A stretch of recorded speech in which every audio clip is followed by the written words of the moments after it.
How to turn off WhatsApp calls on Android.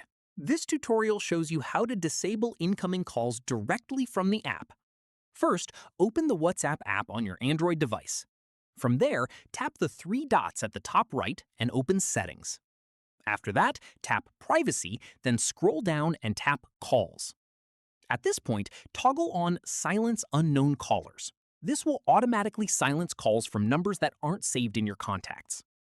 Following this, if you want to go a step further and disable WhatsApp call notifications completely, go back to your home screen and long press the WhatsApp icon. From here, tap App Info, then tap Notifications. After that, tap Notification Categories to see a full breakdown of all notification types for WhatsApp. At this stage, scroll through the list and find Calls, then tap the toggle next to it to turn it off. Once the toggle goes gray, WhatsApp will no longer notify you of any incoming calls. That's how you turn off WhatsApp calls on Android. If this was useful, drop a like, subscribe for more Android tutorials, and tap the bell so you don't miss the next one. Catch you then.